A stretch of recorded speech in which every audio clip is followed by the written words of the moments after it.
Hello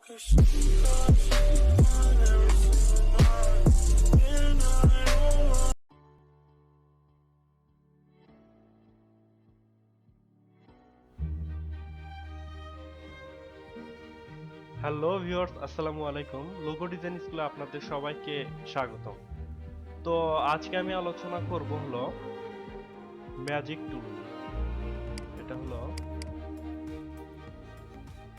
magic টুল। তো ফটোশপে আপনারা অনেকেই ম্যাজিক টুলের কাজ দেখছেন। তো ইলাস্ট্রেটরের ম্যাজিক টুলের কাজ কি সেটা আমি আজকে আপনাদের সাথে আলোচনা করব।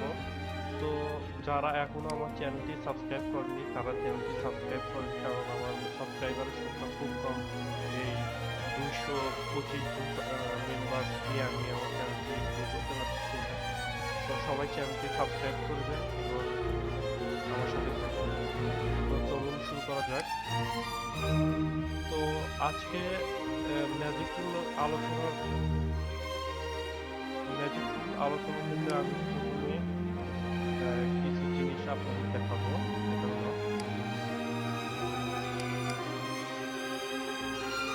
আমি এখানে অনেকগুলো কালার দিব। আমি এটা অল্টার প্রেস করে মাউসের রাইট বাটন প্রেস করে কপি করতেছি।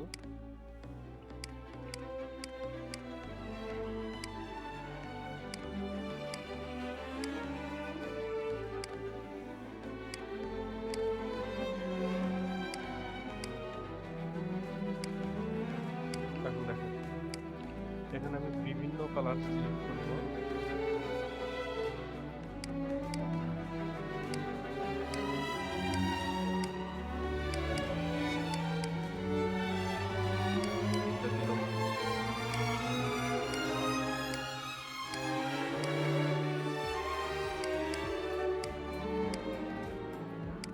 এই তিনটা দিলাম ইয়েলো কালার।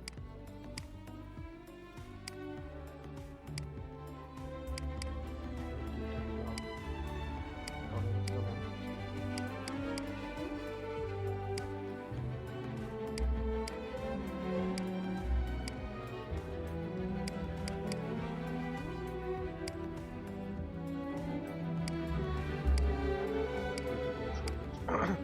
তো এখানে কথা হলো, এখানে আমি অনেকগুলো অবজেক্ট নিয়েছি।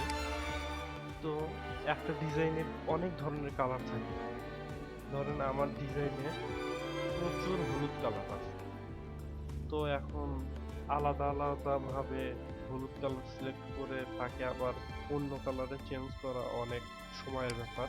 তো সেটার জন্য আছে হলো ম্যাজিক টুল, ম্যাজিক ওয়ান টুল।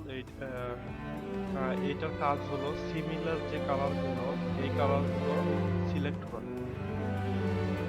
তো যদি আমি গ্রিন কালারের উপর ম্যাজিক টুলটি প্রেস করি, তাহলে দেখেন যতগুলো গ্রিন আছে, এই যে এইটা ছাড়া আর যে বাদ বাকি দুইটা গ্রিন কালার আছে, এই দুইটা গ্রিন কালার কিন্তু অটোমেটিক সিলেক্ট করে দিচ্ছে। আমি কিন্তু এখান থেকে এই যে গ্রিন কালার আপনারা দেখেন, এই গ্রিন কালারে কিন্তু আমি চেঞ্জ করে, কারণ আমি এরকম একটা অ্যাশ কালার দিতে পারি বা ইয়েলো কালার দিতে পারি, ইচ্ছা মতো আমি কালার চেঞ্জ করতে পারি।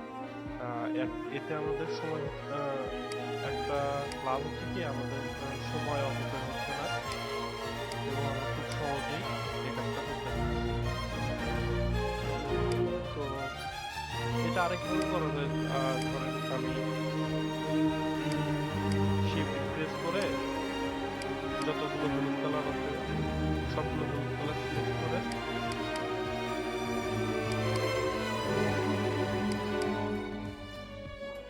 আমি ব্লু কালার দিয়ে দিই। এটাও করা যায়, কিন্তু ম্যাজিক টুলের কাজ হলো অটোমেটিক জিনিসগুলো সিলেক্ট করে। তো এবার কথা হলো টেক্সটের বেলায় তাহলে কি হবে। টেক্সটের বেলায় কি ম্যাজিক টুল সিলেক্ট করবে কি সিলেক্ট করবে না, এটার একটা উপদেশ হলো, টেক্সটের বেলায় কোনো সময় ম্যাজিক টুল কালার সিলেক্ট করবে না যতক্ষণ না পর্যন্ত এটা টেক্সটটা ক্রিয়েট আউটলাইন করা হচ্ছে। তো দেখা যাক।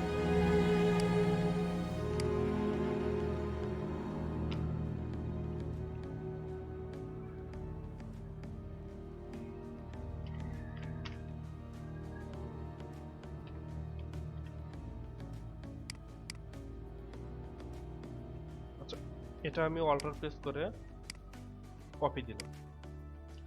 এখন কথা হলো, এগুলো তো সবগুলো ব্ল্যাক ব্ল্যাক কালারে আছে।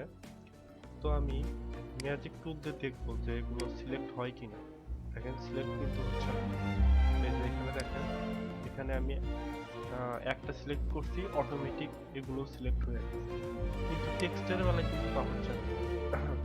তা না হওয়ার কারণ হলো একটাই, সেটা হলো এগুলো ফন্টে আছে, ফন্ট আকারে আছে।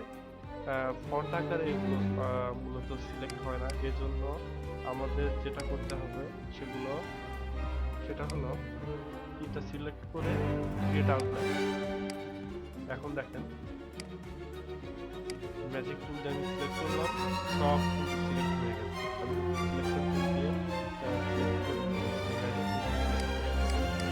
আমি আবার দেখাচ্ছি, দেখেন সিলেক্ট হয়ে গেছে। এখন আমি এটার কালার ধরেন হলুদ দিলাম, তাহলে আরো বুঝতে সুবিধা হবে। এখন আমি যখন ম্যাজিক টুল দিয়ে হলুদ সিলেক্ট করতেছি, তখন কিন্তু এই টেক্সট গুলো কিন্তু হলুদ হয়ে গেছে। আবার যখন নীল কালার সিলেক্ট করতেছি, তখন নীল কালার সব সিলেক্ট হয়ে যাচ্ছে। এটাই মূলত ম্যাজিক টুলের কাজ। এটা মূলত কালার সিলেকশন করে, দ্রুত কালার সিলেকশন করে আপনার সময় অনেক, যেগুলো সিলেক্ট করে করে আপনি যেগুলো সিলেক্ট করে আপনার সময় নষ্ট হতো, এইটা মূলত আপনি সময় সেভ করতে পারেন এই ম্যাজিক টুল দিয়ে কাজ করলে। আর এটা অনেক শর্টকাট হবে এবং ডিজাইনে আপনার